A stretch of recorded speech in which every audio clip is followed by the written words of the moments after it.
हमारे साथ Sundaram mutual fund के सुनील सुब्रमण्यम सर रेडी आपको आपकी स्क्रीन्स पे नजर आएंगे। Sunil sir, good morning. Good बस मॉर्निंग। सुनील सर से बातचीत करने का एक पेग मिला बढ़िया सा। यतिन बगल में बैठे हैं और एक बढ़िया सी रिपोर्ट आई। ऑफ लेट आपने सुना होगा वो कम वोटर टर्नआउट, उसका result related, election verdict related impact, उससे बाजार में नर्वसनेस, विक्स का उछलना। कोई दिग्गज ब्रोकरेज क्लैरिफाई कर रही है क्या अपडेट्स हैं एंटीक की तरफ से? क्या कहते हैं इसके लिए मैंने और आपने वो नेता टाइप कपड़े पहने हैं। क्योंकि माहौल चुनावी है और मुंबई में मंडे को वोटिंग आपको जरूर करनी है। तो क्योंकि बाजार मंडे को बंद रहेंगे तो आज ही हम मैसेज दे देते हैं हमारे व्यूअर्स को। तो ये एक बात हुई। देखिए, टर्नआउट बढ़ाना है टर्नआउट बढ़ाना है। तो देखिए, जहां तक कि एंटिक स्टॉक ब्रोकिंग का सवाल है, इन्होंने एक बहुत इंटरेस्टिंग रिपोर्ट निकाली है बीजेपी की जो स्ट्रैटेजी है उसको लेके, और जो गवर्नमेंट अभी करंटली है उसको कोई रिस्क नहीं होगा ये चुनाव जीतने में, ऐसा उनका मानना है। ये हमारा व्यू नहीं है, ये एंटिक ब्रोकिंग का व्यू है। सबसे पहले अगर हम बात करें 2019 के मुकाबले लोगों को लगता है कि वोटर टर्नआउट कम हो रहा है और शायद इससे एक रिस्क हो सकता है, एंटी इनकम्बेंसी हो सकती है। एंटिक के हिसाब से ऐसा कुछ नहीं है। इनफैक्ट आशीष, जो 1.7% यानी लगभग 1.25% वोटर जो हैं वो दिव्यांग हैं और वृद्ध लोग हैं जो 80-85 ईयर्स के ऊपर हैं। तो इनको एक बैलेट की व्यवस्था करके दी है इलेक्शन कमीशन ने। यानी ये घर पे इनके जो इलेक्शन ऑफिसर जाएगा और उनके वोट जो है बैलेट पे लेके आएगा। और अगर यहाँ आपको एक मैक्सिमम टर्नआउट दिखता है ओवरऑल, तो ये मदद करेगा पूरी टैली को बढ़ाने में। तो जो आपका वोटर टर्नआउट आपको कम दिखता है, बहुत सारे आर्मी के लोगों को भी ये व्यवस्था मिलती है, दिव्यांगों को ये व्यवस्था अभी मिली हुई है, तो कहीं ना कहीं ये वोटिंग परसेंटेज बढ़ेगा, ऐसा एंटिक का मानना है।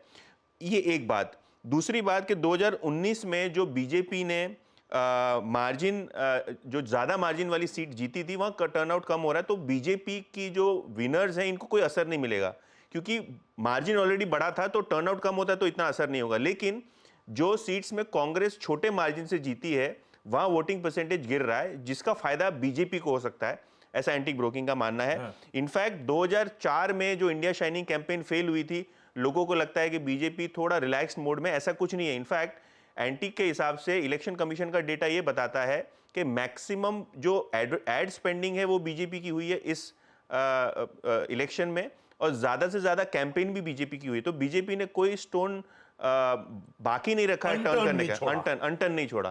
तो पूरी तरीके से जो है, अगर आप वोटर टर्नआउट की बात करें, आप एड्स की बात करें, आप एंटी इनकम्बेंसी फैक्टर की बात करें, सब जगह झोंक रखा है। तो ये रिस्क नहीं लगता। इनफैक्ट एंटिक को लगता है कि पिछले टाइम के मुकाबले, 2019 के मुकाबले 2024 का जो चुनाव है, यहां ज्यादा सीटें आ जाएंगी बीजेपी को। चलिए, वो तो खैर 1 तारीख का शाम का एग्जिट पोल और 4 जून का फाइनल आउटकम बताएगा होना क्या है।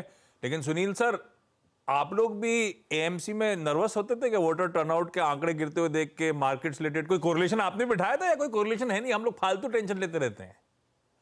नहीं, हमने खाली ये कोरिलेशन देखा कि क्या ये इलेक्शन के पहले जो वॉलेटिलिटी यहाँ पे आई है, पिछले इलेक्शन के माफिक कम या ज्यादा है, वो ब्रॉडली उसी ट्रेंड में है।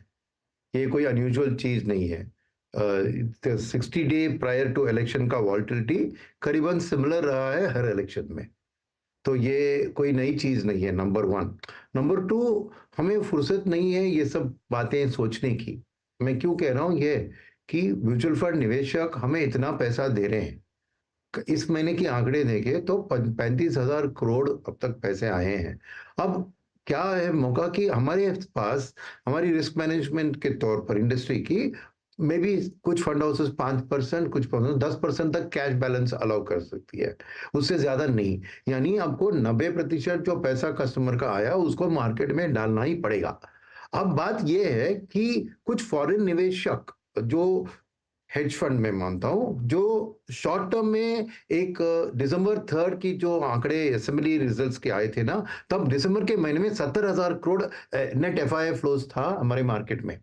तो उसमें जो शॉर्ट टर्म प्लेयर्स है, वो ऐसे आंकड़े जो कह रहे हैं ना, वोटर टर्नआउट, ये वाली बात सुनकर मार्केट में जो भी बढ़त दिसंबर से आज तक हुआ, उन्होंने प्रॉफिट बुकिंग के तौर पर पैसा लिक्विडेट करना शुरू किया, खाली वो। तो ये डोमेस्टिक म्यूचुअल फंड की अच्छी बात हुई कि पैसा आ रहा है कस्टमर से, डिप्लॉय तो करना है 90%, at the same time FIS बेच रहे हैं। तो ऐसा बात नहीं है कि सबके दाम बढ़ गए, नहीं, क्योंकि एफआईएस बेच रहे हैं, हमें रीजनेबली स्टॉक्स भी मिल रहे हैं, तो हमारी कोई दिक्कत ही नहीं है कि जाके खरीदने के लिए। तो ऑलमोस्ट 1:1 मैच हुआ है डोमेस्टिक म्यूचुअल फंड फ्लोज और एफआई के आउटफ्लोज। तो जो भी स्टॉक्स वो बेच रहे हैं उसमें गिन चुन के अच्छे जो है, जहां पे करेक्शन थोड़ा हुआ है, वो हम जम के खरीद रहे हैं। तो हमारे लिए ये इलेक्शन वाली जो वॉलेटिलिटी है ना, ये हमारे लिए एक्चुअली अच्छी बाइंग अपॉर्चुनिटी बन चुकी है, नंबर 1।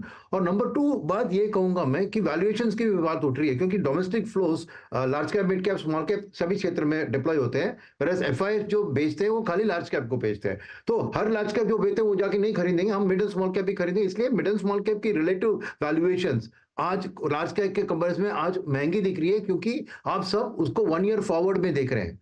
मगर असलियत यह है कि हर mutual fund manager Indian economy की ग्रोथ स्टोरी वाले स्टॉक को खरीद रहा है, जो अगले 3 से 5 साल में आपको ईपीएस ग्रोथ डिलीवर करेंगे। आपको शायद 1 साल में नहीं दिखेगा, बिकॉज ये सब high operating leverage, high financial leverage कंपनियां हैं मिड एंड स्मॉल कैप में। तो पिछले जो एक लॉन्ग डिकेड में कैपेक्स का ग्रोथ नहीं हुआ, तो ये कैपिटल गुड्स ऐसे सेक्टर्स में बहुत गिरावट आई थी। तो अब जो रिकवरी होगा ना, आप उसको 1 साल के मायने से देखेंगे तो आपको महंगी लगेगी, मगर सेम 3 या 5 साल की ग्रोथ को आप प्रोजेक्ट करेंगे और डिस्काउंट करेंगे तो अभी भी वो नॉट उतना महंगा नहीं लगेगा। तो इसलिए मेरे लिए ये जो वॉलेटिलिटी की बात है, हम ये नॉइज से कुछ नहीं लेते हैं। कोई भी म्यूचुअल फंड मैनेजर ये इलेक्शन के पहले वॉलेटिलिटी है और इलेक्शन के बाद ठीक होगी, उससे तो 3 महीने की आउटलुक से नहीं खरीदता है। तो जो भी करेक्शन आ रहा है, एक लॉन्ग टर्म निवेशक जैसे हमारे निवेशक है और म्यूचुअल फंड मैनेजर्स भी है, उनके लिए ये वॉलेटिलिटी एक अच्छे खरीदारी की मौका है। हम जम के खरीद रहे हैं, कुछ प्रॉब्लम नहीं है। आशीष इसे कहते हैं, जब पॉकेट में पैसा हो ना तो कन्विक्शन चरम पे होता है। ठीक सुनील जी की अगर आप देखें भाषा शैली, वो यही कह रही है इस वक्त, कन्विक्शन है ना। भाड़ में जाए वॉलेटिलिटी, हमारे पास पैसा है, हम ग्रिप करेंगे। अच्छा, ये ग्रिप करने के जब नाम आता है ना सर, अब आप ये देखिए, ये जो ग्रिप आई ऑलमोस्ट आप 21,900 तक रिट्रेस हुए। 2 चीज़ें थी, क्वालिटी का भी प्राइस डैमेज हुआ और जो चीज़ क्वालिटी वाली नहीं थी उसका प्राइस डैमेज भी हुआ। क्वालिटी का आधार क्या है इस वक्त? आपने ये जाता हुआ बीता हुआ अर्निंग सीजन देखा, सबसे प्रेफर्ड स्पेस क्या है और इस 1000 अंकों के डिप में आप लोगों ने क्या सबसे ज़्यादा एक्यूमुलेट किया?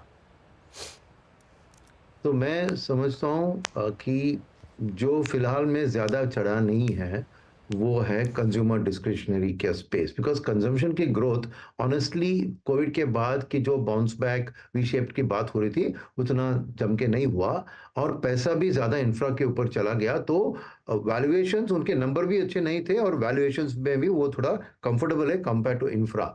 तो मेरे ख्याल में मगर वो असली स्टोरी है इंडिया का, क्योंकि अल्टीमेटली नौकरियां तो बननी है, इंडिया का पर कैपिटा जीडीपी तो बढ़ना है। तो हमारे लिए ये ध्यान जो मार्केट का इंफ्रा के ऊपर जाकर कंज्यूमर से हट गया, वही एक खरीदारी का मौका बना और गुड क्वालिटी कंपनीज वहां पे हम कंसिस्टेंटली खरीद रहे हैं। वो नंबर 1। नंबर 2, फिलहाल में ये आरबीआई के तौर से ये कंज्यूमर लेंडिंग के बारे में कुछ उन्होंने कैपिटल एडिक्वेसी का ये बढ़ाया। फिर खबर आई कि नेट इंटरेस्ट मार्जिन बैंक्स के घट रहे हैं, तो इसलिए वो जो उम्मीद थी वो नहीं चल रही। और बड़े कुछ दिग्गज बैंक में भी एफआईएस ने थोड़ी बिक्री की।